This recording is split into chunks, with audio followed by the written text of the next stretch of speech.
Good morning, everyone. Welcome to the regularly scheduled meeting of the Board of Public Works for today, Wednesday, August 14th, 2019. Commissioner Garcia, Cabello, James, Davis, and Caloza are present. President James, you do have a quorum.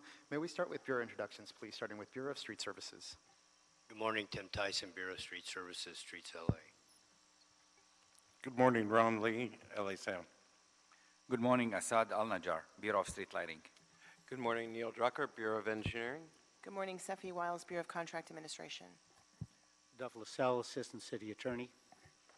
Fernando Campos, Executive Officer. President James, we do not have any speaker cards under general public comment. We also do not have any commentary under the Neighborhood Council comment section.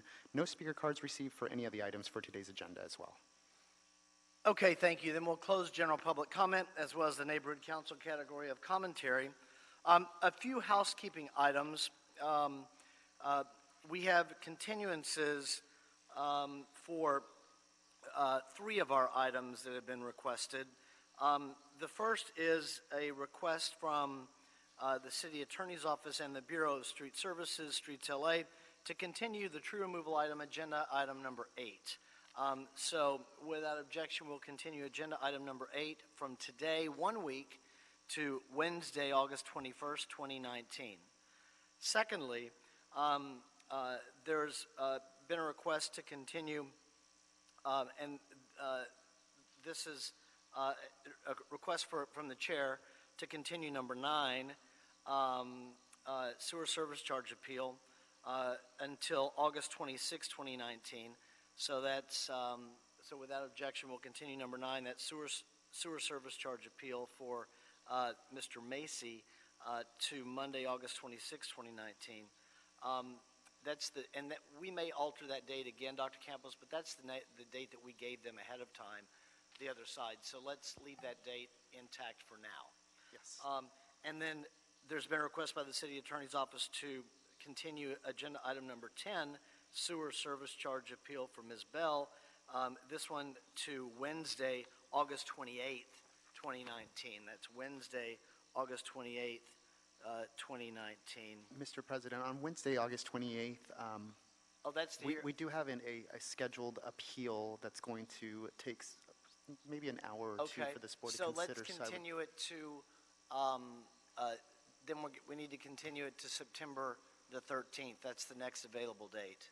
That's correct. Okay, so let's continue. Not that we're going to be here in between, but we have stacked agendas between. So September 13th will be the next date then after Wednesday, August 28th, because we do have that appeal that day. So agenda item number 10 will be continued to September 13th, 2019. Thank you. Okay, great. Agenda item numbers 1 through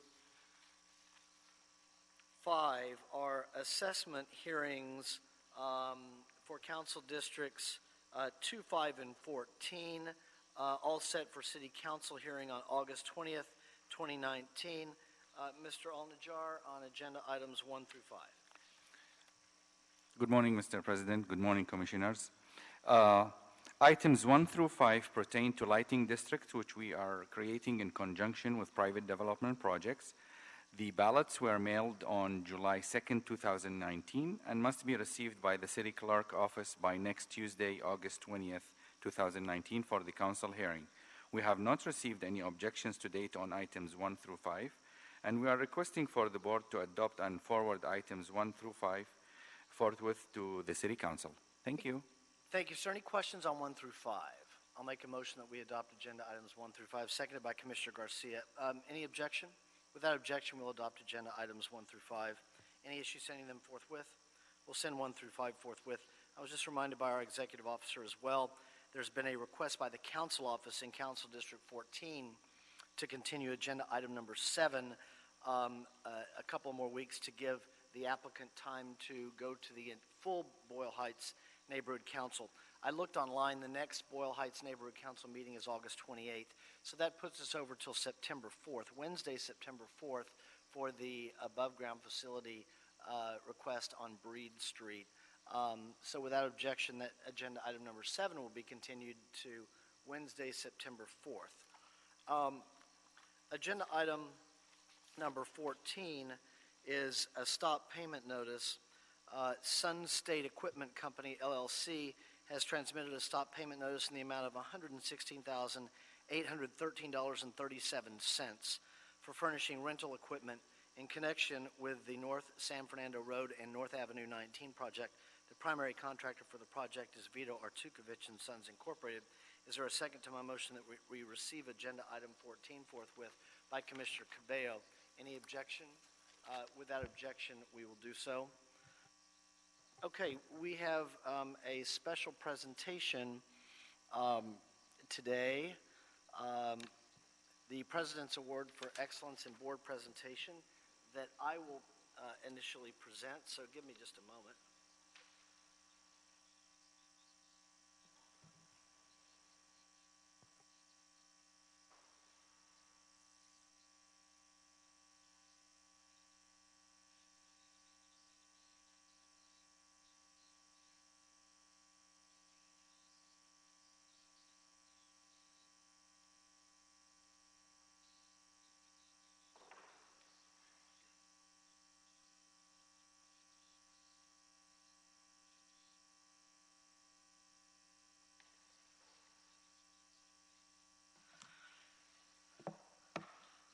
Good morning, everyone. So, you know, as I get up and walk around and find my way to the podium here on this side of the table, I'm reminded that every time one stands on this side of the table, it can be a challenging experience sometimes. And we on the Board of Public Works sometimes forget that when we're sitting down comfortably on the smaller horseshoe, if you will, in City Hall compared to the other one, but equally as important, some would argue, here in the Board of Public Works. But I'm reminded every time I step up here for a council committee hearing for the City Council that sometimes it is challenging, even nerve-wracking, some would argue intimidating experience. This room was built to be to indicate and to demonstrate the authority and power of municipal government.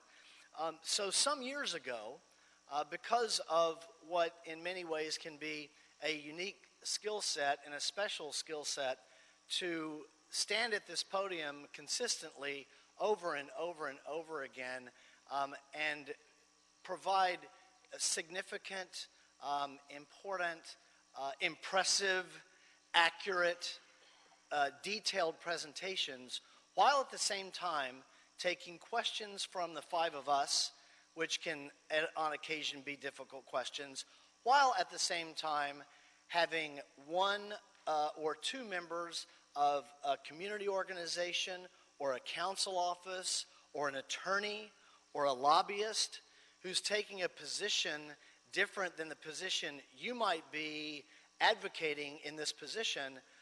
Some years ago, it was decided that we should create an award for excellence in board presentation. And at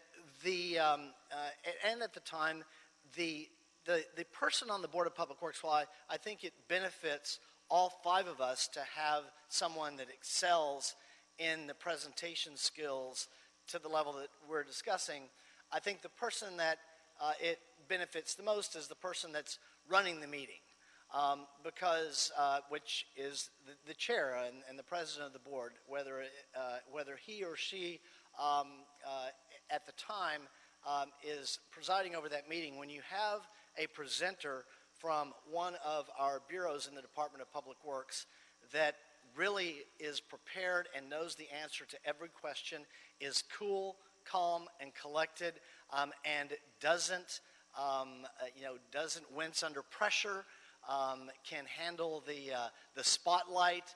And by the way, some of the time these presentations are happening, there might be a camera on right over here or right on the side.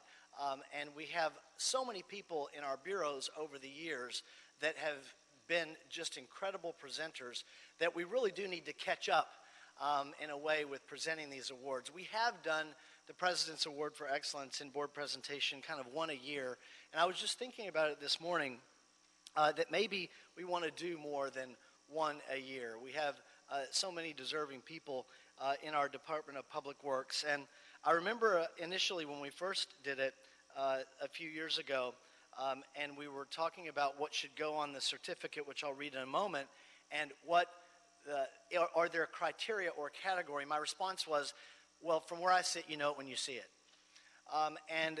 In this instance, Amy So from the Bureau of Engineering was selected. Amy.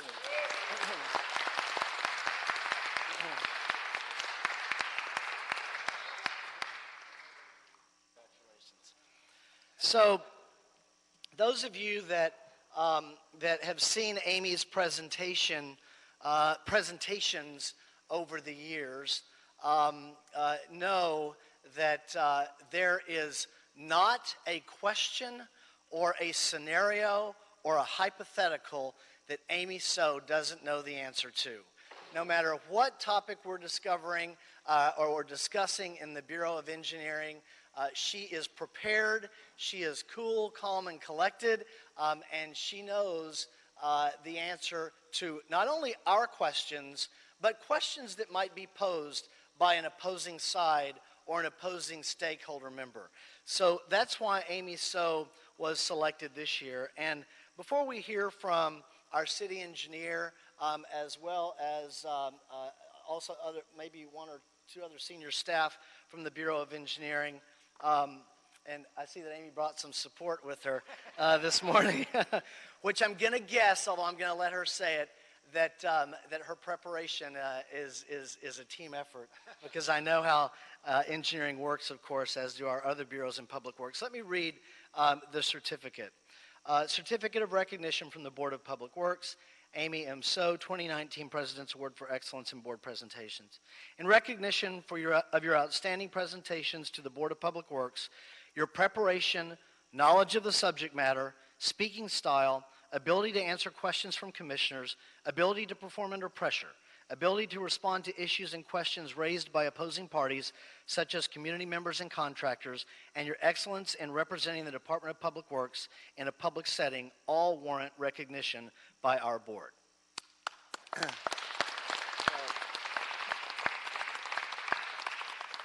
And along with this, we wanted to have just a really cool trophy that goes along with it.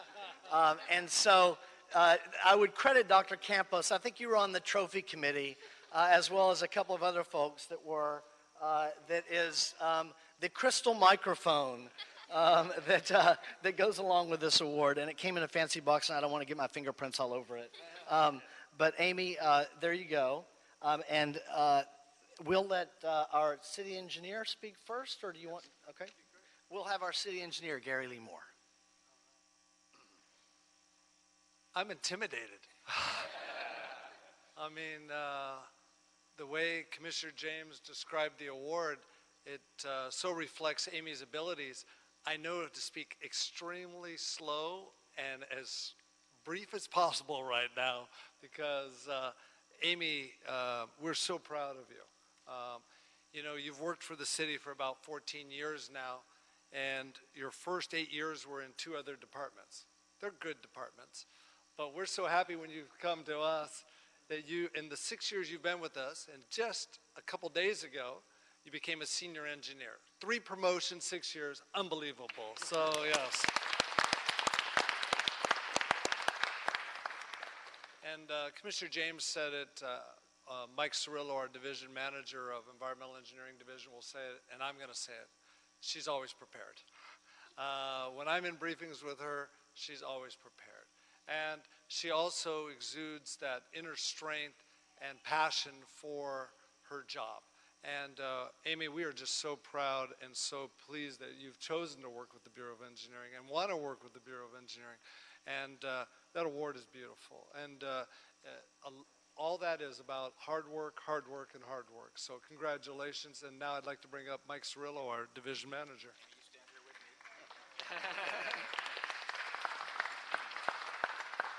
me? Well, it's been said, of course, over and over. She's the most prepared person in my division, and the beauty is she's transferring that knowledge to her subordinates. So she spends a lot of time mentoring employees, preparing them for interviews. So rest assured that when she retires, there'll be a lot of employees behind her that can do just as good of a job. And I want to thank her for making my job easier, for upholding BOE's reputation as being competent and transparent, for setting a good example, serving the client, and delivering quality projects. And just all in all, thank you, and a well-deserved award. Thank you, Amy.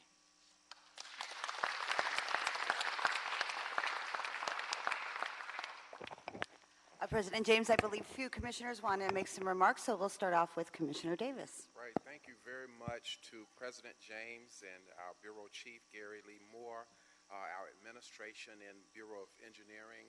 I would like to congratulate you for such an outstanding job in being a role model to all of us here in the Board of Public Works.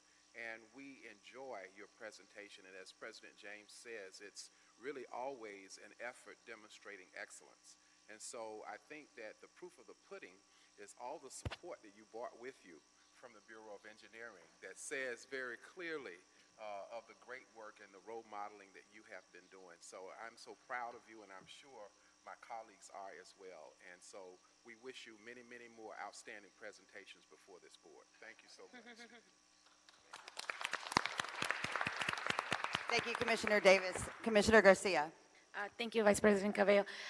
Amy, I haven't seen you lately. I don't know if that has been by design or something, but I know that when I came on board, you were coming very often, and yes, everything your colleagues have said is completely true. You're prepared. Again, when you come, I think last year we called Linda McGinty the moment of truth, right, for BCA. I think you also hold that one too for BOE. So congratulations. Obviously, through the Bureau of Engineering, your award and your accomplishments are well-deserved, but also there are a lot to, it takes a lot to get an award from BOE. So I just have to say, yeah, I'm sure you've done such a great job. Congratulations on everything you do. Kevin, this is such a nice tradition that you established throughout our board here. So I look forward to next year's also person that will get this award. Congratulations, Amy. Well deserved. Thank you, Commissioner Garcia. Commissioner Calosa. Thank you, Vice President Cabello. Hi, Amy. It's so nice to meet you for the first time today. We haven't had a chance to really interact, but I've heard so many wonderful things about you, not just from people on the board, but also from all your colleagues. Couldn't speak highly of you, which tells me a lot of things. Tells me not only do you come to a board ready and prepared to answer our questions, but that, you are so well loved by your colleagues, and you really have, literally a full team behind you. And I really want to thank you again for your service. You are, exemplary, not just to your division and to BOE, but really to the city. I also feel especially proud of you seeing a fellow Asian American woman succeed and rise through the ranks at BOE. And so I could not be more proud that President James is really giving you this award today. And thank you, President James, for doing that. And thank you also to Mike for your leadership, and also to our city engineer, Gary. And for everyone standing behind you, really pat yourself on the backs, because you also own a little piece of that crystal mic too for helping Amy as she comes to board and ready to answer our questions. So thank you and congratulations.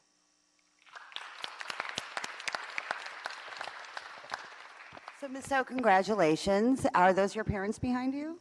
So I brought my father and my sister. Your father and your sister. Well, I think they deserve a lot of credit too, so let's give them a hand. And I got to say, we haven't really worked together, and I haven't seen you at board much, not as much as my colleagues, but you roll deep, and that is amazing. And it speaks to not only what they think of you, but how you approach your work, which is through team effort, knowing that it's not just one person, although you're being recognized. And preparation is definitely the key to that, and from what I hear, you are on top of that game. So thank you for that, because there's nothing more helpful than to have our speakers here be very prepared to answer our sometimes difficult and oftentimes annoying questions. And I just have to say, before we wrap this up, that award is amazing. Thank you, President James, for doing it. It looks like you just won The Voice. It is a very cool award. So you win not only today's award for best speaker presentation, but best award, too, because it's pretty cool. I've not seen one cooler. Congratulations again. Thank you. Yeah, thank you.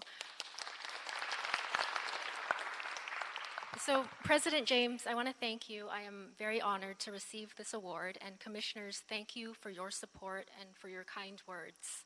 Standing with me here today is my family. My father, Dr. So, is a retired aerospace software engineer, and my sister, Mary Ann So, is a mechanical engineer with the Los Angeles Department of Water and Power. My mother, who passed away several years ago, was the head nurse of the UCLA Medical Center operating room on the night shift, and she would have enjoyed being here with all of us. My city family is also here, and they include, of course, our management from the Bureau of Engineering, Gary and Mike, and my colleagues in the Environmental Engineering Division, and my former supervisor, Nate Gruenbaum, from the Department of Building and Safety. It is a privilege to be able to represent all of them, and they each in their own way have shaped my development. My colleagues, especially the ones I've been fortunate to supervise, may find this hard to believe. Growing up, I was actually very, very shy and terrified of speaking in public. I was also the only kid in my classroom who looked like me, and this was making me extremely self-conscious, which did not help. Public speaking was so terrifying to me that I didn't talk at school, and I would never, ever raise my hand in class, even if I knew the answer to a question that the teacher was asking, or even if I needed to use the restroom. There were a couple of times where I did pee in my pants. My mom was extremely worried about me, and she had collected a whole bookshelf full of parenting books. She also kept changing my elementary schools, so I ended up attending 3 different ones. My mother was the type of person who would keep working at something until she found a solution. She found an experimental elementary school on the UCLA campus, one where instead of being trapped in a classroom with the same 30 kids and 1 teacher, I was grouped with about 80 kids at my grade level and 1 grade level higher. We moved around from classroom to classroom throughout the day, always with a different batch of kids from our group, and we learned from different teachers, each of them experts in their own subject areas. It was like college, but for elementary school kids. And for me, through this little bit of perceived anonymity, and there being a few other kids that looked a little bit like me, I started to come out of my shell. And at the same time, my mother also had the brilliant idea that she thought I should start taking singing lessons and piano lessons. And she and my music teacher thought it would be beneficial for me to really face my fears head on and sing in front of a church full of people, by myself. I had to sing my favorite things from The Sound of Music, so little 10-year-old me, after a few months of voice lessons, I steeled my nerves and I sang my heart out. And nothing bad happened. In fact, I rather enjoyed it, and I ended up performing in a number of recitals, sometimes with my sister dressed up in matching outfits. That was the first time that my mother helped me to find my voice. The second time was when I decided what I needed to be when I grew up. I first wanted to be a fashion designer, and then I decided I wanted to study food science and go to culinary school and become a chef in a fancy hotel. I told my mom that whatever job I do, I don't want to be stuck behind a computer all day. She encouraged me to consider civil engineering, where I could build something tangible and be outside. Most importantly, she thought that engineering would allow me to start earning money right away to be able to support myself, whereas with the other professions, I would need to establish myself and become well-known before starting to earn a good living.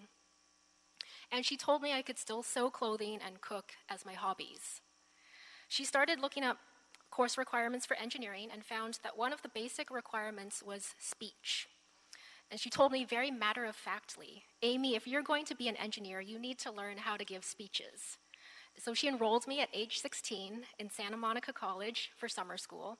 And that summer, I practiced giving various types of speeches, including one on how to properly load a dishwasher. In my wildest dreams, I could not have imagined that years later I would end up working as a project manager at the largest sewage treatment plant west of the Mississippi River, explaining the complexities of poop soda, an actual wastewater sludge thickening process, to our Board of Public Works. I think my mother would also find this very amusing. I am honored to bring a face to what sometimes is an invisible part of our city's infrastructure, our wastewater treatment plants. I'm grateful to our BOE management who have created an organization where employees are utilized to their fullest potential and are provided with opportunities to shine. I'm grateful for the guidance I received from Eddie Ohanian, my former boss, who is also my mentor and my friend. He taught me the formula for these board presentations and would sit with me and quietly ask me if I was prepared for board. Then he would pepper me with several intimidating, tough, probing questions on every aspect of a project. After I answered each of his questions satisfactorily, he would fold his hands and conclude, "Yes, it appears you are ready for board." Even though Eddie and I didn't get to work together for very long, I would still go through this mental exercise in my board preparations. I'm grateful to the engineers in both Bureau of Engineering and Sanitation who I get to work with every day. Some of them are here today, and the rest are back in the office. They help me prepare for challenging board items. I ask them tough, probing questions, we review technical information together, and we challenge each other to do our best and investigate all the options in the process of making our recommendations. My colleagues in both Bureau of Engineering and Sanitation have come to me over the years to ask me how I prepare for board, and I teach them the basic formula that Eddie taught me. Most importantly, I share with them that to be prepared, you need to over-prepare. It's been rewarding for me to guide this next generation of engineers in finding their voices. And lastly, I'm grateful to our Board of Public Works. Your thought-provoking and challenging questions advocate for the public's best interest and ensure that the Bureau of Engineering exercises diligence and care in providing the best technical solutions for our public works projects. So thank you again, President James, for this beautiful and fancy microphone trophy, and I plan to bring it with me to my next karaoke night.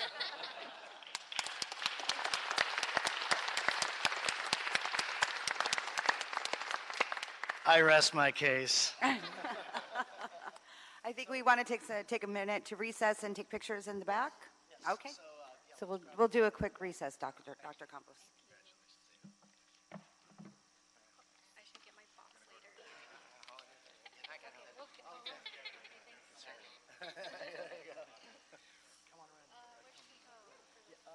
Let's do, you want to do a group photo with them? With everybody? Let's go to the back. Do we have, is Paul here? Oh, there you are. Yeah, let's do the back.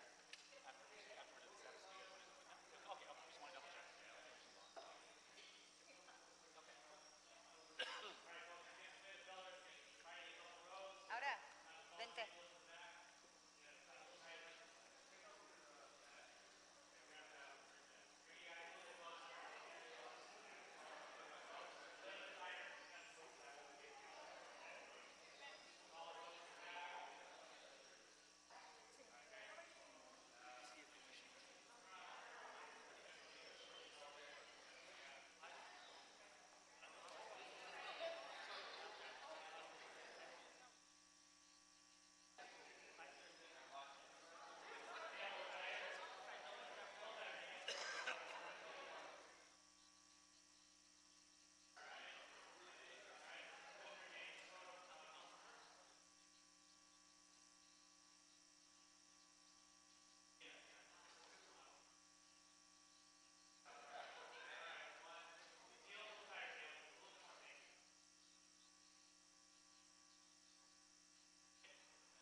Thanks, guys. Ted, good to see you. Okay, thank you, Vice President Cabello, for steering the ship. We'll go right back into our agenda after our brief recess. That'll move us to number 6, Council District 14, budget increase and amendment number 1 to task order solicitation number 37, Perkinsville, Los Angeles Street Civic Building, and district design guidelines for the Civic Center Master Plan under the LASCB, that's the Los Angeles Street Civic Building project. Recommending that the board authorize the city engineer to amend task order number 37 and increase the budget authority from $1,600,000 to $2 million for architectural and engineering services. Reza, you'll tell us what's going on, sir. Good morning. Reza Bagarzadeh from Bureau of Engineering, Civic Center Development Division.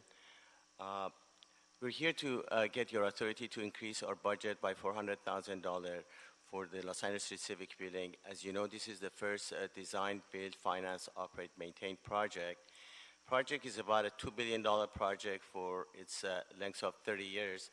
And the consultant is doing the pre-design for specification, programming, and design guideline. As you know, this is the first project we're doing in design, build, finance, operate, maintain, and there's a learning curve. So the $400,000 really we're asking for is to provide support during the RFP. Once we start the RFP proposal, the consultant need to review the proposer's drawings. That's estimated amount of $270,000 for that. And some contingency, and also we need some money for design guideline work that the consultant is doing. I'm here to answer any question you may have. Thank you, sir. We'll start with Commissioner Cabello. Thank you, President James. So I think the board report was very good in explaining what all the notice to proceeds were specifically tasked to do. What I'm a little confused about is was there not an anticipation for a level of technical support for the RFP or for additional analysis regarding guidelines or for outreach? I mean, did you not anticipate this originally? We had anticipated outreach to the tune of $7,000-8,000. However, the council office and ourselves decided to do a lot more outreach because of the various community around town, like Little Tokyo, El Pablo, and the downtown neighborhood. Requires about maybe 10-15 different community meetings. And the consultant has spent a lot more than we originally anticipated. So that's why we had to do a lot more than first we thought we need to do. I may be understanding that I understand that things may come up where there's technical aspects of the RFP you'll need help with that you maybe didn't anticipate. The thing I'm not quite, although I will vote to approve this, I'm not quite on board with or don't really agree with is not understanding the scale of this project. Huge.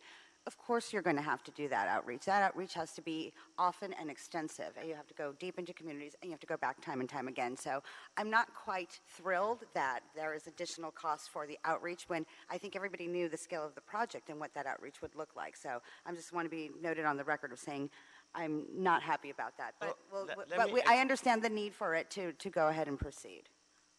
If I may, I can explain.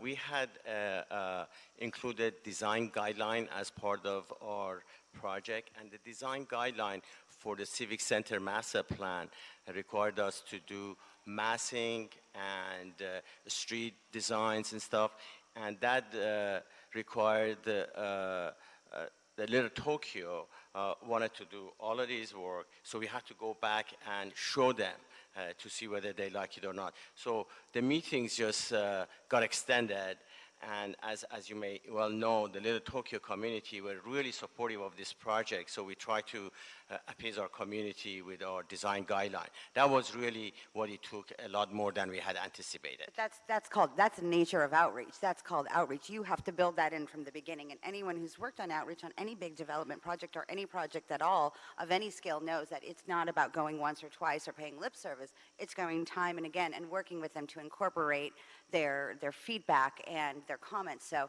I'm just, for the record, saying I'm not very pleased that that wasn't anticipated, because I think everybody involved knows that it was never going to be a simple matter of going out once to a neighborhood council and calling it a day, that it was going to take a lot of time because the scale of this project is enormous and much needed, and I'm very excited about it. And again, I'll support this request, but just wanted it to be noted for the record, I am not pleased about that. Thank It's you. our shortcoming. We apologize for that. Thank you, Commissioner Cabello. Commissioner Davis? To build on the inquiry made by our Vice President, in terms of outreach, certainly we've reached out adequately to the Little Tokyo community. Are there other stakeholders with whom we need to communicate? And if so, who are those individuals, and what has been their feedback with us on the project thus far? We had met with El Pueblo community, the Chinatown community, and we had also met with the downtown city community. I forgot exactly the name of the community, but it's a downtown neighborhood community that we met several times. We met with AIA. We met with quite a few communities to make sure all these feedback and their input is incorporated to our design guideline for the Civic Center District Master Plan. And so, in other words, the funding that you're requesting now is adequate enough to address the issues that have been raised by all of the stakeholders, including Yes, sir. those in... Yes, it's all included now. Thank you, Commissioner Davis. Anything further? I'll make a motion that we adopt agenda item number 6, seconded by Commissioners Caloza and Davis. Any objection? Without objection, we'll adopt agenda item number 6. Thank you all. Thank you so much. Any issue sending number 6 forthwith? We'll send number 6 forthwith. Agenda item number 11, contract award, construction services contract, Cisco 11, again, not the company Cisco, but the acronym Cisco. Capital improvement project, recommending that the board first declare Murray Plumbing and Heating Corporation, doing business as Murray Company, to be the most responsible bidder with the highest direct value residual and award. And Mr. Cirillo will once again explain the direct value residual that we, because this was one that we award, and it's a little different, the process, because of the nature of what it is. And award Murray a contract with a cost ceiling of $15 million for a period not to exceed 3 years unless mutually agreed otherwise. And secondly, authorize myself or 2 members of the board to execute the contract after approval as to form has been obtained from the city attorney. Mr. Cirillo on number 11.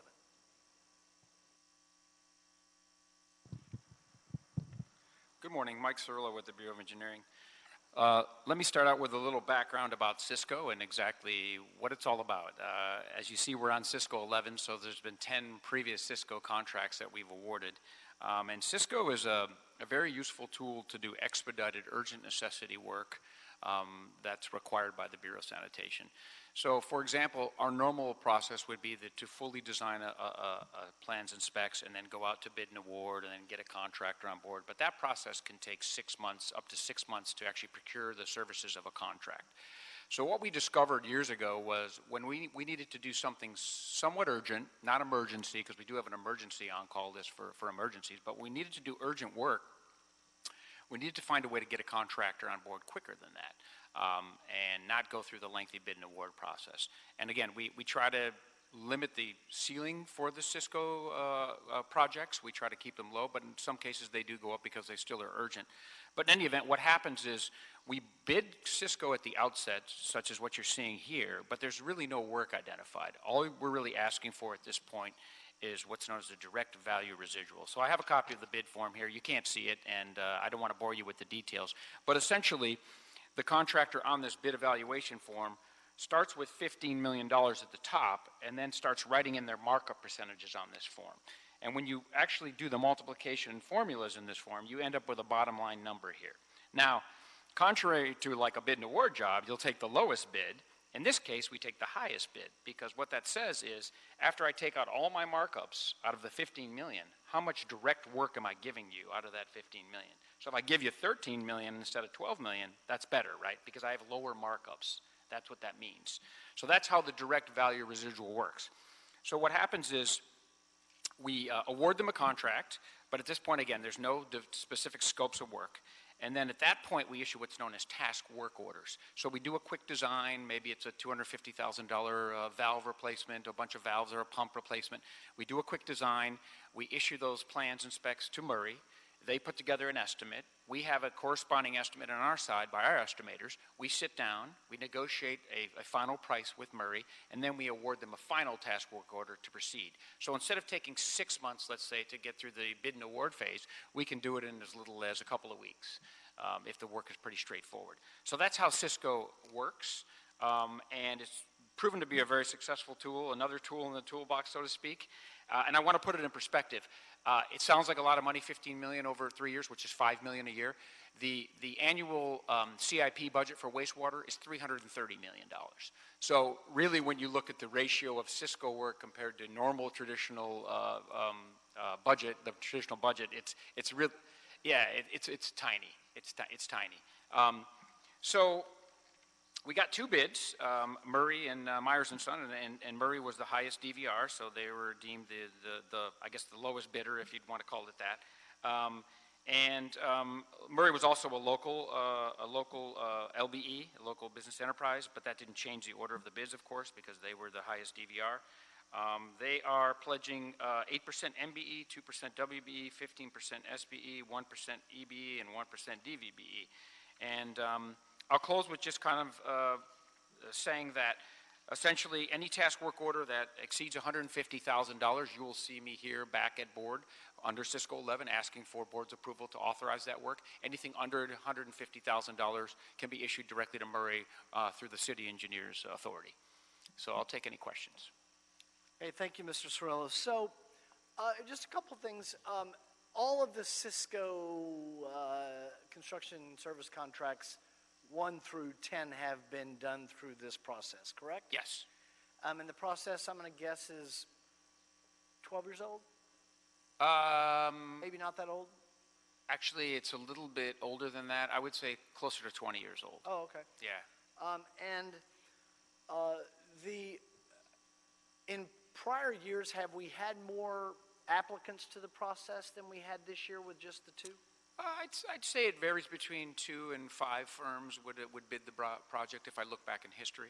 Okay. It just depends on how busy firms are and what's going on in the industry and so forth. Okay, and the economy's...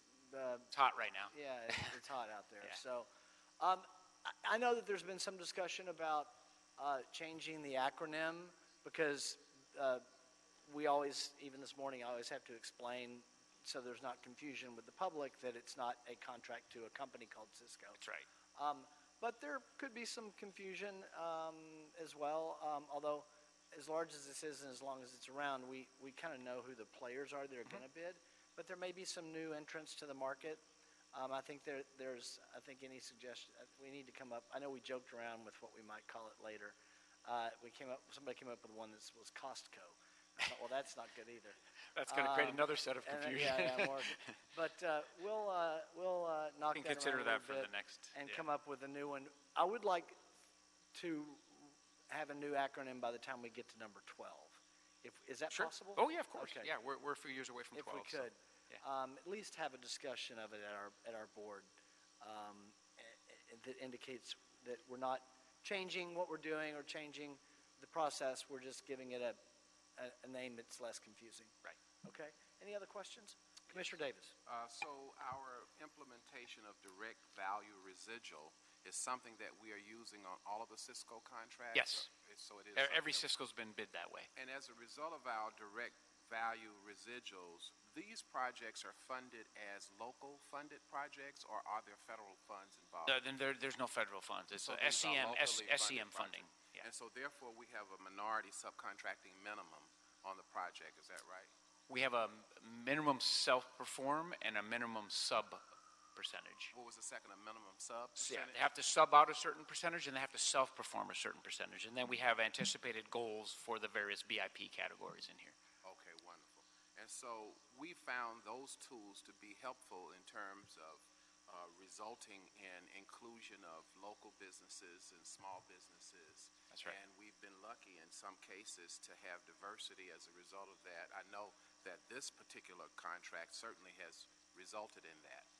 But I was asking a general question as I get to better understand direct value residual, that through our implementation of DVR, we are finding and discovering that as we look at business inclusion on these locally funded projects, that we've been able to discover the inclusion of many different types of small businesses in our city that end up on these projects. Not just this project, Sure. but in others. Is that true?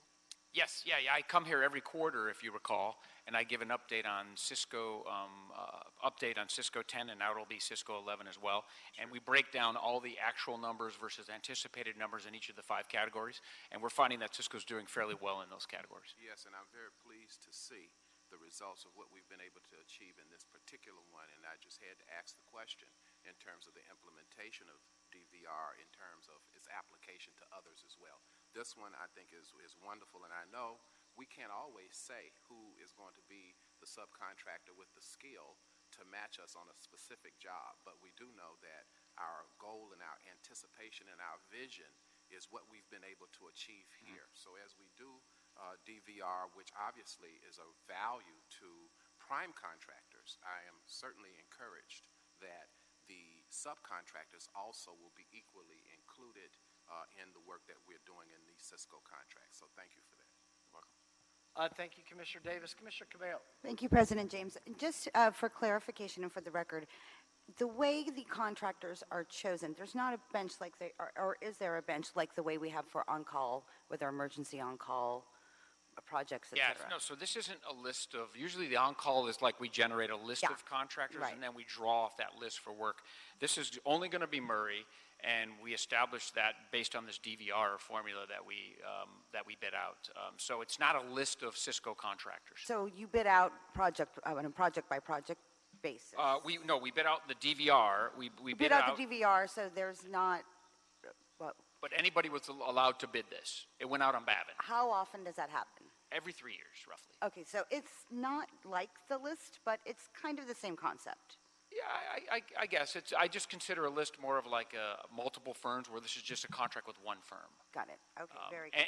And if I can just add a little bit, and we find that to be more effective for treatment plant work, because if you're changing contractors all the time, there's a learning curve, right? They have to know staff, they have to know the facilities, they have to know what the shutdown requirements are. So by having Murray there for a solid 3 years, we get that consistency and efficiency, and I think you end up with better pricing. Great. President James, I would like to nominate Mr. Cirillo for next year's President Award for presentations. Very well done. Thank you. Thank you so much. I think Mr. Cirillo is already, he's OTL. I can't hold a candle to Amy, I'm sorry. He's OTL anyway. He's on the list. We need to get through our list. Thank you, Commissioner Cabello. But I will take that as a motion on agenda item number 11. Mr. Cirillo, thank you, sir, as always. Seconded by Commissioner Davis and Commissioner Garcia. Any objection? Without objection, we'll adopt agenda item number 11. Any issue sending 11 forthwith? We'll send number 11 forthwith. Thank you, Mr. Cirillo. Agenda item number 12, Council Districts 5 and 10, Engineering and Sanitation. Budget increase and change orders. Keywood Infrastructure West, Keywood, La Cienega Interceptor Sewer, Rehabilitation Black Welder to Olympic Project. Recommending that the board first authorize $855,000 in additional contingency and approve a revised construction budget of $23,382,750 for the project, and authorize the city engineer to issue change order number 20 to Keywood for a not to exceed amount of $550,000 for the project to rehabilitate sewer during night work along Fairfax Avenue between Washington Boulevard and Blackwelder Street. Mr. Ahmed. Good morning. Amy Sue took this year's presentation, Mike Sororo nominated for next year. Maybe somebody will nominate me some years.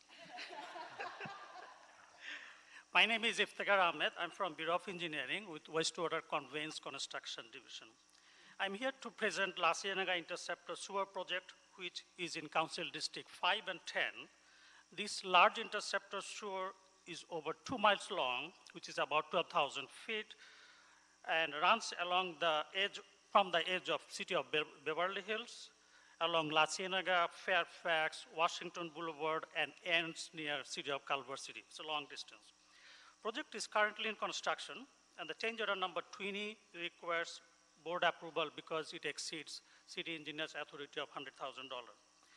This change order was due to night work required by Los Angeles Department of Transportation, also Culver City Department of Transportation. The night work was required along Washington Boulevard, Fairfax, those areas to mitigate the rush hour traffic. This night work, the permit was issued to the contractor to work between 9 p.m. and 6 p.m. This limited work time adds to the cost and the change order. I'm also here for additional funding, which is required due to multiple unforeseen conditions, which is because of the utility interferences, DWP water lines in our access pits, street light conduits were there.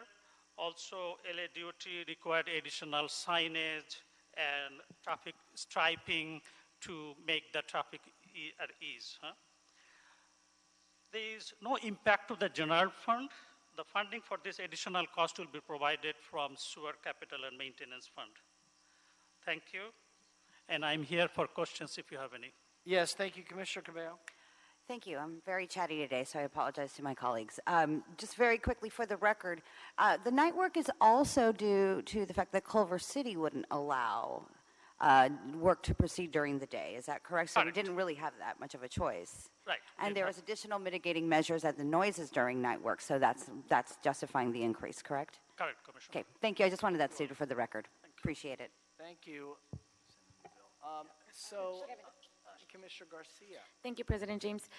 Question, it says here that the contract duration is for 810 calendar days. Is that how long it's going to take us to complete the project? Yes, project is almost complete depending on when the statement of completion is issued. We are on schedule. That's almost 3 years? This is a long project. It goes under the 10 freeway, and we needed Caltrans permits, which takes a long time because Caltrans permit is issued from or approved from the Sacramento office. Okay, thank you. And just for one of the things I wanted to know, what percentage of completion are we at? If it's in the board report, I missed it. I know you said we're almost complete. 70%, 80%, 90%? We are over 90% done. 90%, okay. Just because that gives me a little bit of a gauge of how many change orders to expect going forward. Not a lot of change orders coming in the last 10%? Based on the information I have, I don't anticipate any more change orders. The funding that if you approve, we'll negotiate with the contractors, and I believe we'll be able to complete the projects within that fund. Thank you, sir. Commissioner Cabello? I would like to also nominate Mr. Ahmed for the year after's presidential award, because this is very helpful. Thank you. Thank you, sir. Anything further? I'll make a motion that we adopt agenda item number 12, seconded by Commissioner Davis. Any objection? Without objection, we'll adopt agenda item number 12. Thank you, sir. Any issues sending 12 forthwith? We'll send number 12 forthwith. Number 13, Authority for Expenditure, County of Los Angeles Public Works Land and Development Division.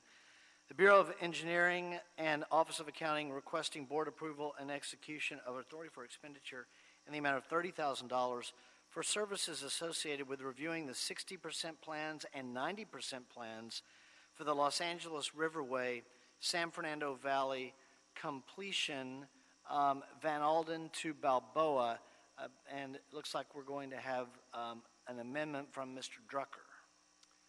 Good morning. Thank you, President James, Commissioners. Neil Drucker, Bureau of Engineering.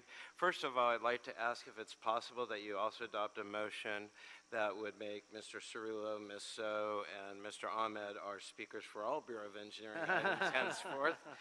So, as a friendly suggestion, no. But in any case, really quick, this is a request for authority to spend approximately $30,000 to allow the County of Los Angeles to review the 60 and 90% plans for the LA River Valley Bikeway project. This is something we regularly do where we provide the county funds in advance they charge against a work order number that the county establishes. If it only costs $20,000 or $15,000, at the end of the plan check, they do return any remaining money. As you indicated, the report was amended to add the specific council districts that are affected, which is council districts 3, 5, and 6, as well as the fund source, which is specific to the actual project, which is, and let me go to the amended report rather than the original report, I apologize, which is the LA River Valley Bikeway and Greenway Project Fund. And just to let you know, that project fund is made up of a number of different funds, includes Proposition KLA for Kids, which has a specified project that includes the Valley Bikeway from basically Balboa to Louise portion, as well as state and federal funds, which are basically being cash flowed through the city, and then upon provision of the appropriate receipts to the state, those funds are reimbursed to the city at that time. Okay, thank you, Mr. Drucker. Any questions at all? Then, as amended, I'll make a motion that we adopt agenda item number 13, seconded by Commissioner Davis. Any objection? Without objection, we'll adopt agenda item number 13 as amended. Any issue sending 13 forthwith? We'll send it forthwith. I have meeting minutes from Friday, June 28th and Monday, July 8th, 2019. Commissioner Cabello has seconded my motion that we approve both of those meeting minutes. Any objection? Without objection, those meeting minutes are approved. Dr. Campos, have we cleared the desk? Yes, you have. Okay, then we are adjourned, everyone. Have a nice Wednesday. Thank you.